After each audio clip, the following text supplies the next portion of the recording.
Hi, praise Lord. God is saying unto you, I am the one who comforts in the midst of your trouble. கர்த்தராகிய ஆண்டவர் உங்களை பார்த்து சொல்லுகிறார். 2 கொரிந்தியர் நிருபம் 1:4 எழுதப்பட்டிருக்கிறது.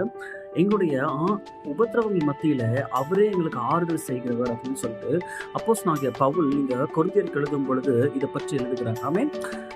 என்னுடைய வாழ்க்கையில நாம போய்கொண்டிருக்கிறதான இந்த அனுதின வாழ்க்கையில எல்லாமே சீரும் சிறப்புமா நடக்குதா அப்படின்னு கேட்டா இல்லை.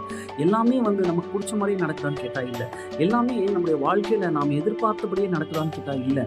இது எல்லாத்துக்கும் மேல சிலருடைய வாழ்க்கையில அவங்க நினைச்சு கூட பார்த்திருக்க முடியாத அளவுக்கு ட்ரபிள்னால அவங்க வாழ்க்கையில ஒருவேளை நீங்க போய்கொண்டிருக்கலாம். உங்களுடைய வாழ்க்கையில நீங்க போகிறதான ட்ரபிள் மத்தியில கர்த்தராகிய ஆண்டவர் உங்களுக்கு ஆறுதல் செய்கிறவர் அப்படின்னு சொல்லிட்டு இந்த வசனம் தெளிவா சொல்லுது.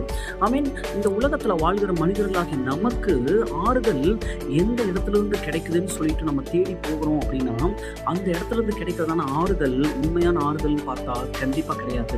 ஏன்னா நமக்கு கிடைக்கிற பணத்தின் மூலமாக வருகிற ஆறுதல், இல்லைன்னா சொந்தக்காரங்க மூலமா வருகிற ஆறுதல், இல்லைன்னா நண்பர்கள் மூலமாக, நம்மை சுற்றி இருக்கிறவர்கள் மூலமாக, நம்முடைய கெப்பாசிட்டி மூலமாக, நம்முடைய வாழ்க்கையில என்ன இருக்குதோ அது மூலமாக வருகிறதான ஆறுதல் ஒரு நாளும் நித்திய ஆறுதலுக்குள்ளாக நம்ம கொண்டு போக முடியாது.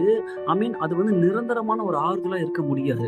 ஏன்னா அந்த மாதிரி ஒரு நிரந்தரமான ஆறுதல் நமக்கு ஒரு காரியத்துல கிடைக்குது அப்படின்னா அது இயேசு கிட்ட இருந்து மாத்திரமே வர முடியும். ஏன்னா அவர் நமக்காக சகல விதமான உபத்திரவங்களையும் அவர் தன்னுடைய சரீரத்தில் அனுபவித்து நமக்காக அவர் சகல பாடுகளையும் தன்னுடைய சரீரத்தில் ஏற்று கொண்டனால நாம எந்த விதமான உபத்திரவத்தில் போறோம்னு சொல்லிட்டு இருக்கிறதான வழி அவருக்கு கண்டிப்பா தெரியும். உங்களுடைய வாழ்க்கையில நீங்க போய்கொண்டிருக்கிறதான பாதையில இருக்கிறதான கடினமான சூழ்நிலைகள் மூலமாக உங்களுடைய இருதயத்துல, உங்களுடைய சிந்தனையில, உங்களுடைய மனதில் ஏற்படுகிறதான வழியை யார் ஒருவரால புரிஞ்சுக்க முடியும் அப்படின்னா ஆண்டவராக இயேசு கிறிஸ்துவினால மாத்திரம்தான். ஏன்னா அவர் உங்களுடைய வாழ்க்கையில நீங்க போகிறதான எல்லா விதமான கடினமான சூழ்நிலைகளில அதை விட எல்லாத்துக்கும் மேல அவர் தன்னை தன்னுடைய சரீரத்தை ஒப்பு கொடுத்து அந்த உபத்திரவானமான சூழ்நிலையில கூட அவர் நமக்கு ஆறுதல் செய்கிற தேவனாக இருக்கும்படிக்கு அந்த வழியை அவர் பொருட்படுத்திக் கொண்டார்.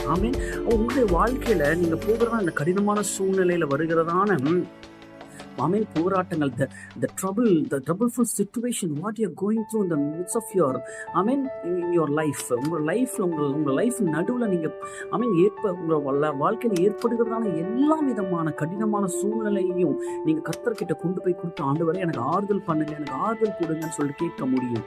அவர் மாத்திரமே உங்களுக்கு ஆறுதல் கொடுக்க முடியும். நீங்க எப்போ உங்களுடைய வழிகளை அவருக்கு ஒப்பு கொடுத்து அவர்கள் நம்பிக்கையா இருக்கிறீங்களோ அவரே உங்களுக்கு ஆறுதல் செய்து உங்கள் காரியங்களை வாய்க்க பண்ணுவார். உங்களுடைய வாழ்க்கையில ஒரு பெரிய மாறுதலை கர்த்தர் கொடுத்து ஆறுதலை கொடுப்பார். மாறுதலும் சரி, ஆறுதலும் சரி, கர்த்தருக்கு மாத்திரமே வரும். ஆமென்.